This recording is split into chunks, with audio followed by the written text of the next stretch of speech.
MVP aritwaye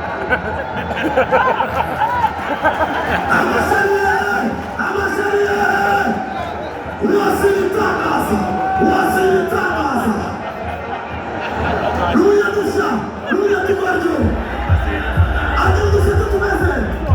Wasiri madoka yesu Wasiri abaje